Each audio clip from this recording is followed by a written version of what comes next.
आशा करते हैं कि आप अच्छे होंगे, स्वस्थ होंगे और आपकी पढ़ाई मस्त चलती होगी। और आपको तो पता ही है कि हम आपके लिए प्रयास कर रहे हैं कि हम हाल ही में एग्ज़ाम चल रहे एनटीपीसी सीबीटी में एग्ज़ाम के पेपर का जिसका एनालिसिस कवर करा रहे हैं। आपको बता दें, हम 5 तारीख का कवर कराया है। 5 का, 6 का, 7 एग्ज़ाम नहीं था, 8 एग्ज़ाम नहीं था, 9 का नहीं कर, 10 का कवर हुआ है, 11 कवर हुआ और अभी हम 12 तारीख का शिफ्ट नंबर फर्स्ट ले रहे हैं। तो आप लोग ध्यान रखें, देखिएगा किस प्रकार से प्रश्नों का बदलाव हो रहा है, नहीं हो रहा है, किस प्रकार के प्रश्न आ रहे हैं और व्याख्या से तो आपको बताएंगे। चलिए, और लास्ट तक बने रहेंगे तो आपका ही फायदा होगा। विश्वास के साथ आपको पढ़ा रहे हैं। पूना एक्ट में गांधी जी के, थोड़ा फैक्ट हो याद रखेंगे, पूना एक्ट में गांधी जी के जगह पर किसने हस्ताक्षर किया था। और आपको बता दें, हमें यहाँ प्रश्न पूछ सकता है कि पूना एक्ट जो हुआ था, जो बैठक हुआ था, उस समय कौन कौन भाग लिया था या किन के बीच में बैठक होना था, तो इस प्रकार से कब हुआ था। तो आपको बता दें, पूना पैक्ट में 1932 में हुआ था। महात्मा गांधी की जगह पर पंडित मदन मोहन मालवीय जी ने हस्ताक्षर किए थे। दूसरी ओर डॉक्टर बी आर अम्बेडकर ने हस्ताक्षर किए थे और गांधी जी और अम्बेडकर ने इस एक्ट को एक साथ बैठक के रूप में भाग लेने का निर्णय लिया था और 1932 मादक में। और यहाँ पर देखिएगा, लॉर्ड विलिंगटन के समय, लॉर्ड विलिंगटन के समय इस समझौते पर हस्ताक्षर किए गए थे। यह पुणे के अरवदा सेंट्रल जेल में हुआ था। मतलब आप सोच सकते हो कि जेल में रहते हुए भी हमारे भारत में अनेक सेनानियों ने या आज़ादी की लड़ाई के लिए प्रयास करते रहे। तो याद रखना, पुणे के अरवदा सेंट्रल जेल में यह बैठक रखा गया था और हस्ताक्षर हुआ था। अगला प्रश्न आप देख पा रहे होंगे, तीरंदाजी विश्व कप 2025 में कांस्य पदक किसने जीता। आपको पहले बता दूं मैं, इसके पहले भी हमें तीरंदाजी का प्रश्न पूछ चुका है और उस समय हमने बताया था कि संघाई में आयोजित archery world cup stage second की बात करें तो कुल पदक 7 जीते हैं, 2 स्वर्ण पदक, 1 रजत पदक और 4 कांस्य पदक।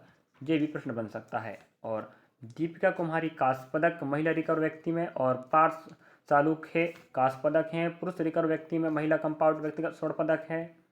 और आप देखेंगे, स्वर्ण पदक की बात करें तो अभिषेक शर्मा, ऋषभ यादव और ओजस देवताले।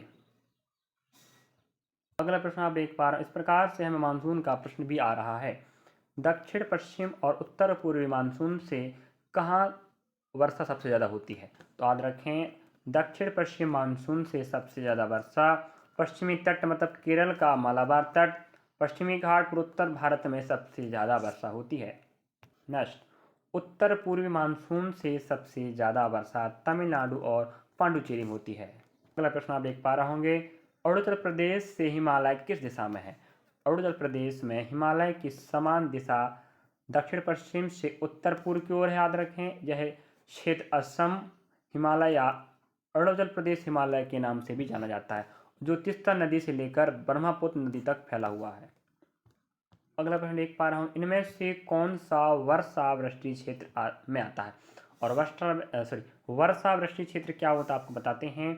भारत में वृष्टि छाया क्षेत्र वे इलाके हैं जहां बहुत कम वर्षा होती है। ये क्षेत्र आमतौर पर पर्वतों की पवन विमुख ढाल पर स्थित होते हैं, क्योंकि मानसूनी हवाएं अपनी नमी पर्वत की पवन सम्मुख ढाल पर छोड़ देती है और जब वे दूसरी ओर पहुंचती हैं तो उनमें नमी कम होती है, जिससे वर्षा नहीं हो पाती है।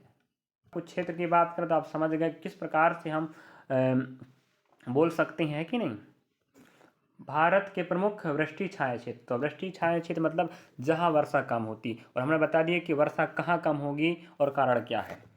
तो याद रखें, महाराष्ट्र का विदर्भ क्षेत्र, आंध्र प्रदेश का तेलंगाना क्षेत्र और कर्नाटक, उत्तरी कर्नाटक पठार और पश्चिम का पूर्वी ढलान जैसे पूरे क्षेत्र में वर्षा बहुत कम होती है, क्योंकि यहाँ पर्वत पठार हैं जो क्या करते हैं, आपको बताया हमने। इन क्षेत्रों में वर्षा बहुत कम होती है। यहाँ की जलवायु अपेक्षाकृत शुष्क होती, मतलब गर्म होती। अब गर्म रहेगा वायु तो भाई वाष्प जो आया है आपका बादल के रूप में, उसको आप संघनन नहीं कर पाओगे। संघनन होगा तभी तो वो बूंद बनेगी और बरसात। अगला प्रश्न आप देखिएगा और आप प्रश्नों को समझने का प्रयास करें, किस प्रकार किस टाइप का प्रश्न है, किस टॉपिक से प्रश्न पूछ रहा है, जिससे आप आइडिया लगाकर पढ़ सको। और आज 13 तारीख हो चुकी है, फिलहाल हम 12 तारीख का पहला शिफ्ट कवर करा रहे हैं, कुछ कारण से नहीं कवर करा पाए थे। 24वां विश्व सतत विकास शिखर सम्मेलन 2025 कहाँ आयोजित किया गया था। याद रखें, तो 5 से 7 मार्च 2025 नई दिल्ली में आयोजित हुआ था। ऐसे प्रश्न नहीं पूछेगा, क्या पूछेगा बताओ करंट अफेयर। और 9 से 10 प्रश्न याद रखें, करंट अफेयर प्रश्न आ रहे हैं। 24वें विश्व सतत विकास शिखर सम्मेलन 2025 का विषय क्या था, थीम क्या था। और थीम की बात करें, थीम ही पूछ लेते याद रखें तो उसका थीम देख पाएंगे, सतत विकास और जलवायु समाधान में तेजी लाने के लिए समझौते साझेदारी। 24वें विश्व सतत विकास शिखर सम्मेलन 2025 का उद्घाटन किसने किया पूछेगा तो क्या बोलेंगे, केंद्रीय पर्यावरण वन और जलवायु परिवर्तन मंत्री भूपेंद्र यादव। 24वें विश्व सतत विकास शिखर सम्मेलन 2025 का आयोजन किसने किया तो याद रखें, ऊर्जा और संसाधन संस्थान।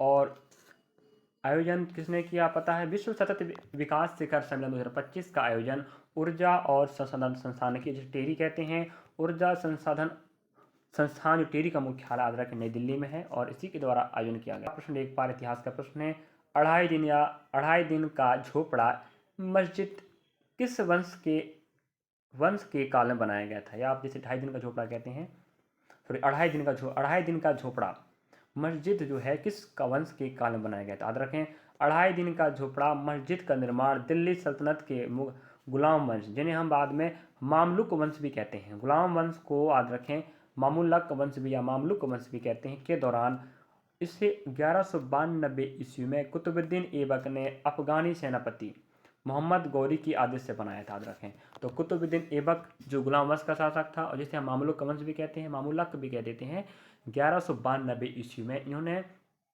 2.5 दिन का झोपड़ा अफगानी जो सेनापति मोहम्मद गौरी था उनके आदेश पर बनवाया था।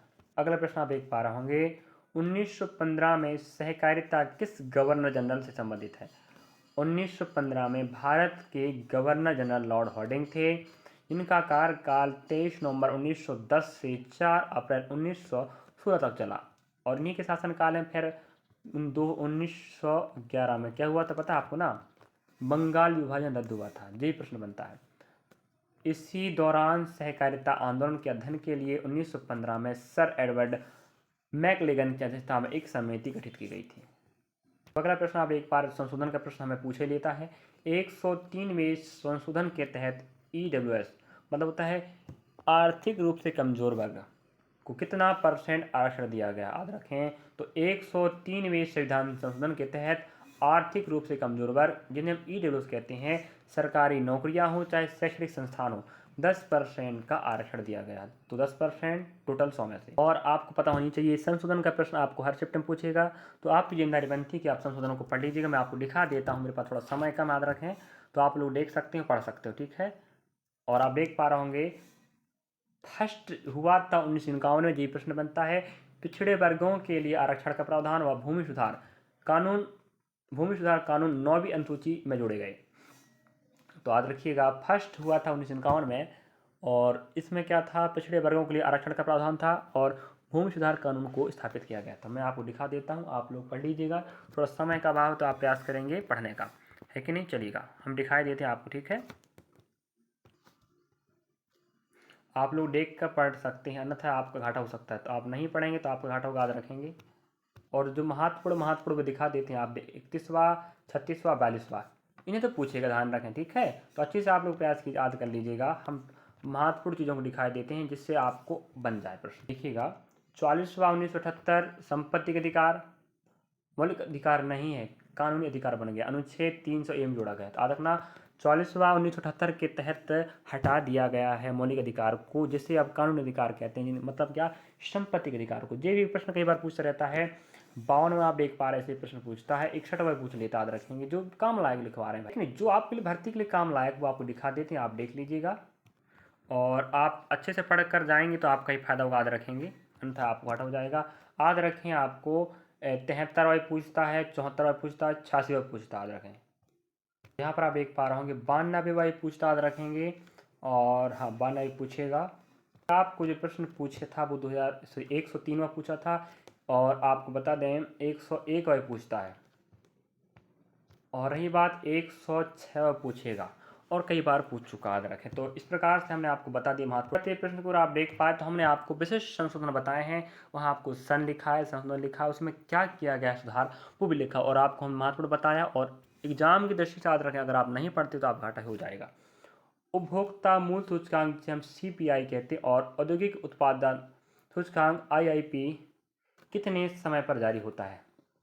याद रखें, उपभोक्ता मूल्य सूचकांक CPI और औद्योगिक उत्पादन सूचकांक IIP हर महीने की 12 तारीख शाम 5 बजे प्रेस विज्ञप्ति के माध्यम से जारी किए जाते हैं। तो विशेष प्रकार से आप समझ देख पाएंगे, आप समझ गए होंगे कि हर महीने की 12 तारीख को शाम 5 बजे, और अगर 12 तारीख को छुट्टी हो, याद रखें, तो अगले कार्य दिवस मतलब अगले 12 तारीख को क्या हो जाएगा, हाँ अगले कार्य दिवस मतलब अगले दिन जारी किया जाएगा, लेकिन हर महीने के 12 तारीख। अगला प्रश्न आप देख पा रहे होंगे, अधिकार पर किसी भी नागरिक के साथ जाति, धर्म, लिंग, जन्मस्थान या वंश के आधार पर भेदभाव नहीं किया जाएगा, यह भारतीय संविधान के किस अनुच्छेद में वर्णित है? तो शानदार, याद रखें, आर्टिकल नंबर 15 में स्पष्ट रूप से कहा गया है कि अनुच्छेद 15 के कोष्टक 2 के अनुसार किसी भी नागरिक को इन अधिकारों पर दुकानों, होटलों, सार्वजनिक भोजनालयों, सार्वजनिक मनोरंजन स्थलों, कुआं, स्नान घाटों आदि पर आपके साथ भेदभाव नहीं होगा। तो आप ध्यान रखेंगे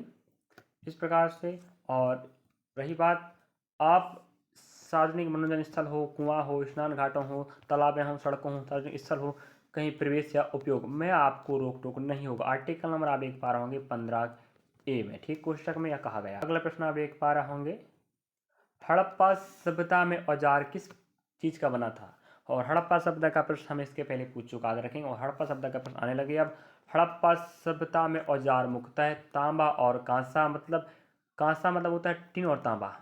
तांबा तो ठीक है, तांबा का और कांसे का औजार बनाए जाते थे, तो कांसा बनता है तांबा और टिन मिलाकर। अगला प्रश्न आप देख पा रहे होंगे, सिंधु घाटी सभ्यता का स्थल लोथल किसके लिए प्रसिद्ध है? इसके पहले भी बता दूं मैं आपको, बनावाली प्रश्न, दुधाड़ो प्रश्न, टेराकोटा प्रश्न, इस प्रकार के प्रश्न आ चुके हैं।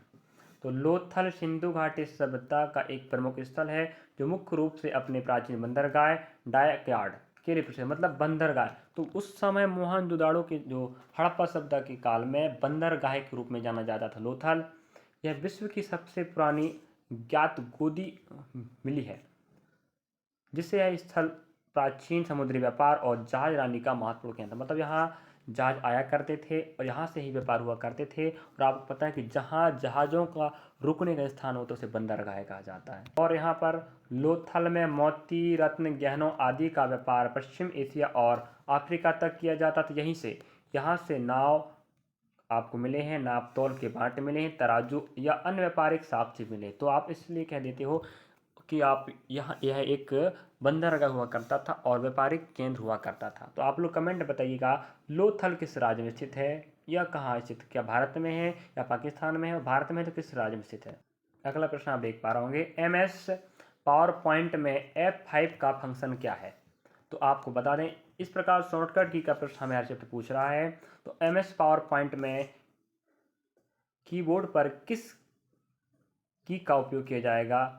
स्लाइड शो देखने के लिए F5 का इस्तेमाल किया जाता है। ध्यान रखें, किसका? F5 का। अगला प्रश्न आप देख पा रहे होंगे, शेखर कपूर को 2025 में किस क्षेत्र के लिए पद्म भूषण अवार्ड से सम्मानित किया गया? तो पद्म विभूषण, पद्म भूषण, पद्मश्री, 3 अवार्ड होते हैं, याद रखें, जो आपके भारत के बड़े अवार्ड माने जाते हैं। तो पद्म भूषण की बात कर रहा है, तो यह कला के क्षेत्र में दिया गया है शेखर कपूर को, और 139 पुरस्कारों में से 7 विभूषण हैं, 19 पद्म भूषण हैं और 113 पद्मश्री हैं। तो आपको पता है भारत का सबसे बड़ा भारत रत्न कहलाएगा, ठीक है। भारत रत्न के बाद पद्म विभूषण आता है, फिर पद्म भूषण आएगा, फिर पद्मश्री, पहला नंबर, दूसरा नंबर, तीसरा जी चौथा नंबर। पूरे भारत के क्रमांक बता रहे हैं पुरस्कार का। और रही बात यहाँ पर कि पता होनी चाहिए, टोटल 139 पुरस्कार दिया गया है इस श्रेणी में। 7 पद्म विभूषण, याद रखें प्रश्न बनेगा 7 पद्म विभूषण, 19 पद्म भूषण और 113 पद्मश्री, याद रखेंगे तो फायदा आपके लिए। तो हम आपको देखो, सबसे बड़ा पुरस्कार भारत रत्न होता है, उसके बाद पद्म विभूषण आता है, तो पद्म विभूषण का प्रश्न भी आपको पूछ सकता है। तो हम आपको बता दें, पद्म विभूषण पुरस्कार आपके पास 7 है, फिर 19 है, फिर 113 है, पूरा 139 पूरा, याद रखिएगा। इनकी संख्या भी याद रखें, 7, 19, 113, पूरा 139 हो जाएगा। और प्रश्न बनेगा भाई, 7 पुरस्कार विजेता 2025 पद्म भूषण की बात करें, आप दिखा देते हैं, आप देख सकते हैं यहाँ पर। हम यहाँ पढ़ के नहीं बताएंगे, इस समय थोड़ा ज़्यादा हो जाएगा, तो आप प्रयास कीजिएगा। पहला आप देख पा रहे होंगे, एग्जाम में छपेगा, याद रखें, आपको क्रमांक आप पता है, नाम, और आप देख पा रहे हैं क्या क्षेत्र रहेगा, वह किस देश के रहने वाले हैं, और भारत के होंगे तो आपका राज्य रहेगा। तो इस प्रकार से आप समझ सकते हैं। तो 4 लोग हमने यहाँ दिखा दिए, 1 2 3 4। अब 3 बचे, आप आगे दिखाते हैं लास्ट तक। यहाँ पर आप देख पा रहे होंगे 4 5 6 7, और आप देख पाएंगे 6वें नंबर में ओसामू सुजुकी मरणोपरांत इन्हें दिया गया व्यापार और उद्योग के लिए, और आप देख पा रहे हैं जापान देश के रहने वाले हैं। तो इस प्रश्न को वो फैक्ट के रूप में पूछ सकता, याद रखें, क्योंकि थोड़ा महत्वपूर्ण है, क्योंकि विदेशी है। तो एक ही व्यक्ति ने विदेशी है जिन्हें पुरस्कार मिला, वो है आपके 6 नंबर के ओसामू सुजुकी। ठीक है, मरने के बाद दिया गया, याद रखें, ये भी प्रश्न बन सकता है। आप देख पा रहे होंगे 1857 की क्रांति का मुख्य कारण कौन सा नहीं है। मतलब मुख्य कारण तत्कालीन कारण भी थे, हमने इसके पहले कई बार बता चुका हूँ कि 18 क्रांति का प्रश्न आएगा। इसके पहले प्रश्न पूछा था कि 1857 क्रांति का नेतृत्व बिहार से किसने किया था, हमने बताया था कुंवर बाबू सिंह। तो इस प्रकार से आपको प्रश्न पूछ लेगा। ठीक है, तो हमने पहले बता चुके हैं कि इसका पैटर्न क्या है। और मुख्य कारणों में शामिल थे राजनीतिक अधिग्रहण, सहायक संधि, व्यक्तिगत नीति।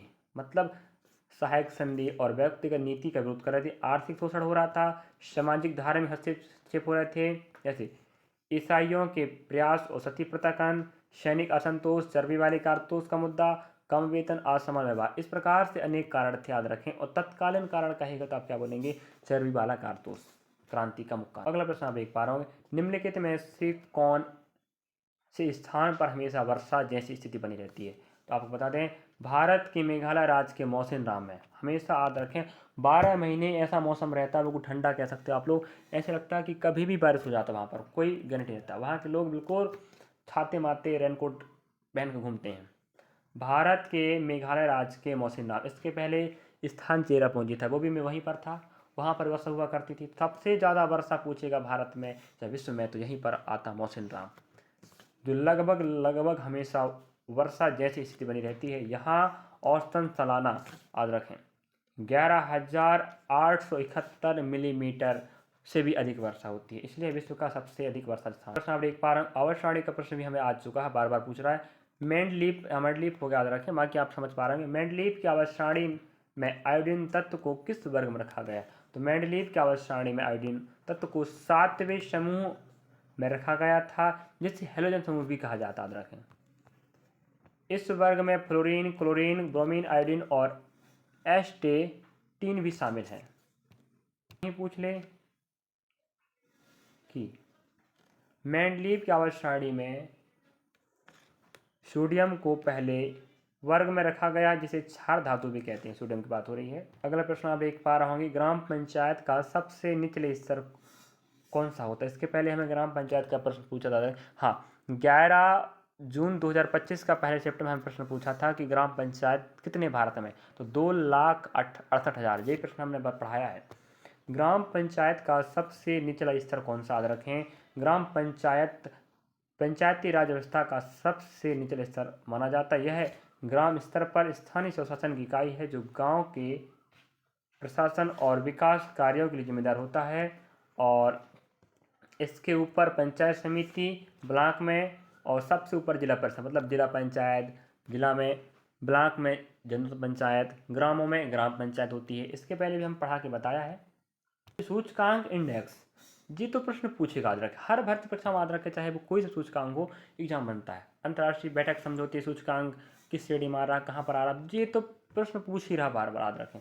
तो ग्लोबल हंगर इंडेक्स 2024 में भारत की स्थिति क्या है।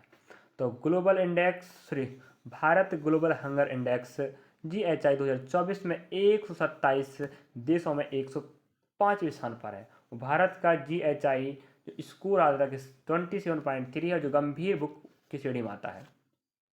तो ध्यान रखें, भारत में भुखमरी की बात करें तो भारत 127 नंबर देश में से 105वें पायदान पर है। अगला संविधान का प्रश्न आप देख पा रहे होंगे, निम्नलिखित में से किस अनुच्छेद में सामाजिक व लोक कल्याण की बात कही गई। आपको बता दूं, 100% सही सटीक और ऑथेंटिक जानकारी देने का प्रयास करते रहते हैं, थोड़ा बहुत यहाँ मिस होगा, बाकी प्रयास कर रहे हैं पूरा सही सटीक। और आप एग्जाम अगर देख कर आए इस तारीख के शिफ्ट को, तो आप हमें कमेंट करके बता दीजिएगा क्या इसी प्रकार के संबंधित प्रश्न आए थे। तो आप हाँ बोलेंगे तो अच्छी बात होगी, और नहीं बोलेंगे तो दिक्कत बात नहीं। अगर हम ये नहीं चाहते कि हम अपना और आपका समय बर्बाद करें, तो आपकी तैयारी हमारे साथ बेहतर हो, इसलिए हम प्रयास कर रहे हैं। चलिए लास्ट तक देखेंगे तो आपका ही फायदा होगा। भारतीय संविधान में सामाजिक व लोक कल्याण की बात मुख्य रूप से अनुच्छेद 38 में कही गई है। अनुच्छेद 38 के अनुसार राज्य का यह कर्तव्य है कि वह लोक कल्याण की अभिवृद्धि के लिए ऐसी सामाजिक व्यवस्था बनाए जिसमें सामाजिक, आर्थिक और राजनीतिक न्याय, राष्ट्रीय जीवन की सभी संस्थाओं को अनुप्रमाणित करे और आय, प्रतिष्ठा, सुविधाओं और अवसरों में असमानताओं को समाप्त करने का प्रयास करे। अगला प्रश्न आप देख पा रहे होंगे, भारत के अगले, क्या बोल रहा है, भारत के अगले मुख्य न्यायाधीश कौन होंगे। इसके पहले हमें मुख्य न्यायाधीश का प्रश्न पूछ चुका रखेंगे, तो इनका नंबर के आपके कौन थे आप पता होनी चाहिए। अब 52 नंबर के आपके बनने वाले हैं BR गवई, मतलब जस्टिस भूषण रामकृष्ण गवई। ठीक है, याद रखना, प्रश्न तो बनेगा भाई। और हरिलाल या हीरालाल जी का ये कह देते हैं जो भारत के पहले मुख्य न्यायाधीश बने थे। और 52 नंबर के आपको पता होनी चाहिए BR गवई, भूषण रामकृष्ण गवई। इसके पहले आपके कौन थे पता है किसी को, बताइएगा कमेंट करके हमें, हम आपकी कमेंट का इंतजार करेंगे। भारत के अगले मुख्य न्यायाधीश याद रखें CJI जस्टिस भूषण रामकृष्ण गवई होंगे, जो बन चुके याद रखें। भी 14 मई 2025 से देश में 52वें मुख्य न्यायाधीश के रूप में कार्यभार संभालेंगे और उनका कार्यकाल 23 नवंबर 2025 तक रहेगा। जस्टिस गवई देश के पहले बौद्ध और अनुसूचित जाति के दूसरे मुख्य न्यायाधीश बने हैं। अनुसूचित जाति मतलब क्या होता है, SC की बात कर रहे हैं, ST नहीं। प्रश्न आप देख के बताऊं मैं आपको, और अजीब आप जी के कवर कर रहे हैं एनालिसिस और वेस्ट एक्स्ट्रा फैक्ट। आपको बताऊं SSC, बैंक, रेलवे और आगामी भर्ती पर जो भी आने वाली है और आगामी शिफ्टों में आपको 100% सहयोग होगा, जी तो मैं गारंटी के साथ कहता हूँ, याद रखें। दक्षिण भारत की सबसे ऊंची चोटी अन्नाईमुदी किन 3 पर्वत श्रृंखलाओं के मध्य स्थित है। और आपको पता होगा, पढ़ने वाले बच्चे होंगे तो ऐसे प्रश्न या इसको तो कितना बार भर्ती पूछता रहता है भाई।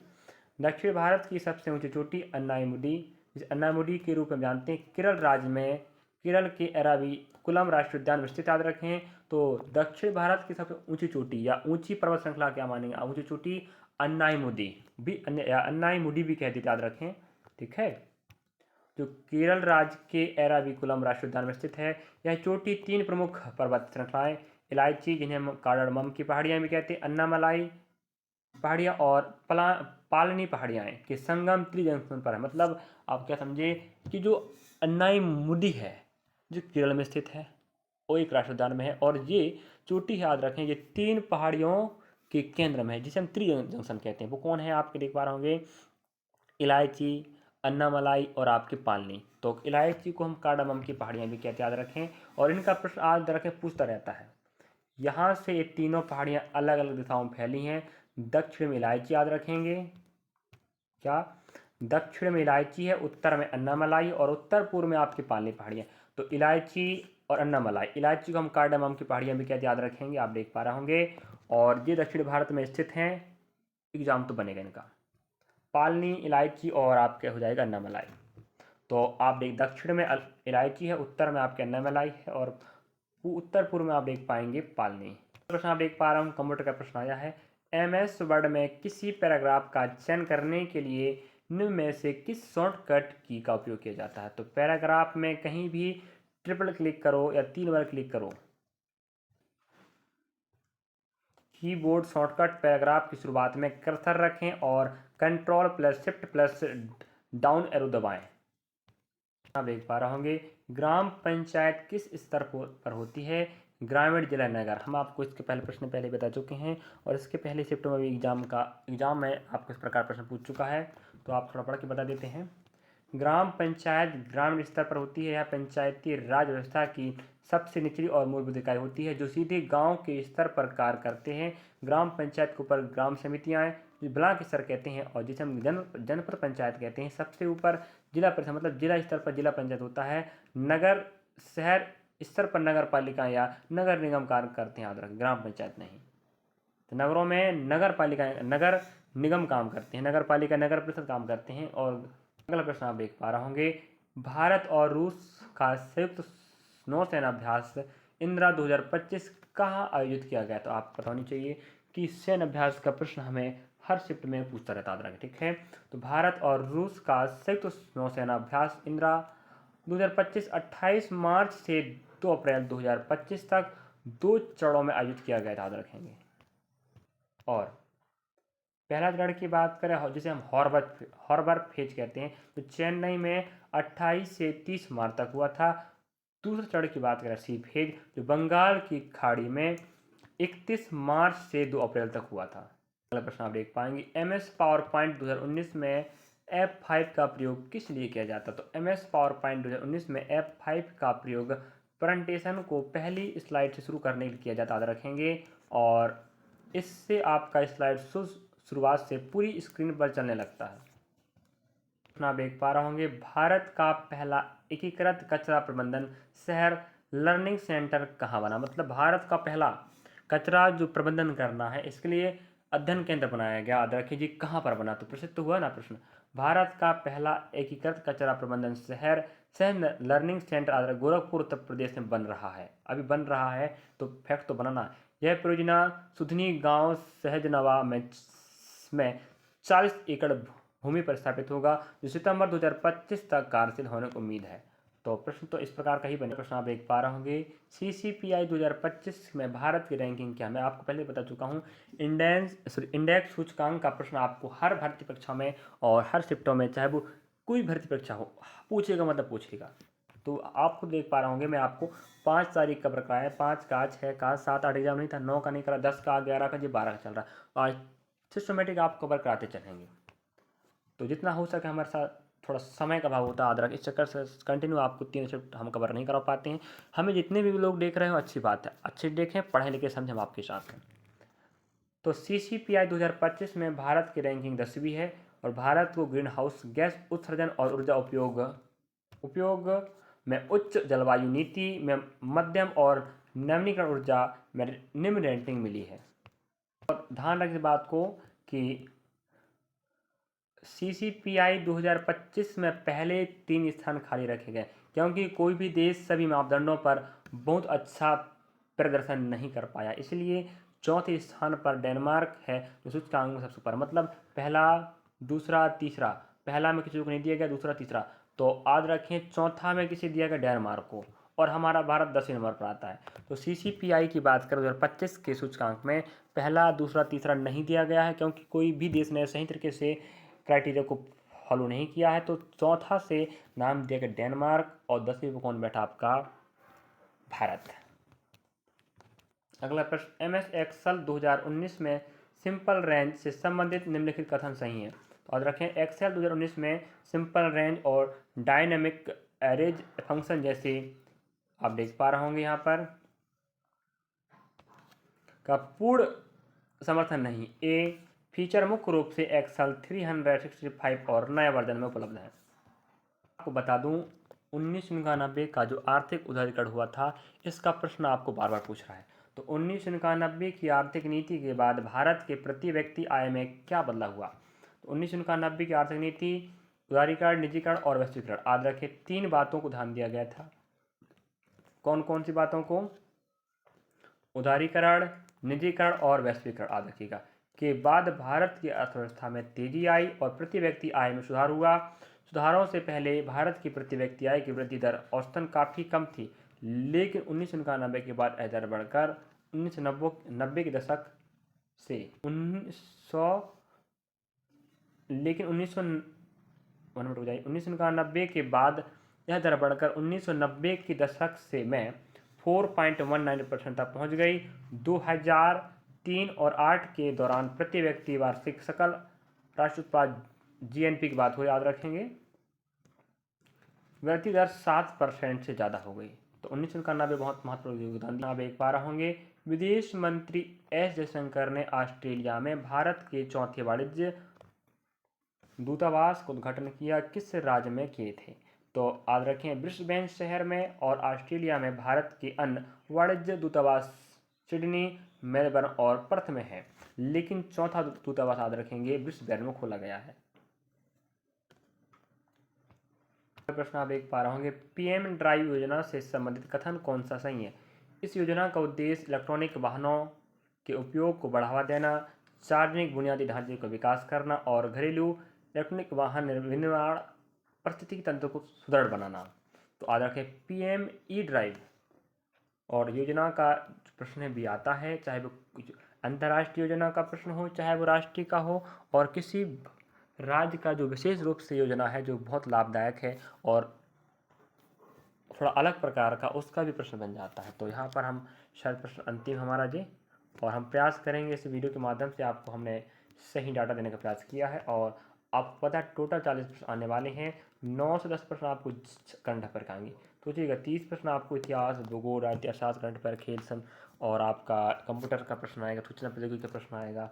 तो हमने इस वीडियो के माध्यम से आपको बताने का चाहा कि पैटर्न किस प्रकार का फॉलो हो रहा है, किस प्रकार के प्रश्न आ रहे हैं और उन प्रश्नों का व्याख्या क्या है और आपने आंसर क्या लगाया। आप एग्ज़ाम था, आप पता 12/6/2025 का पहला शिफ्ट है जी। अब इसके बाद हम 13 तारीख को लेंगे, क्योंकि थोड़ा सा हम लेट हो चुके हैं, माफ़ी चाहेंगे इस बात को लेकर, थोड़ा समय नहीं मिल पाया था।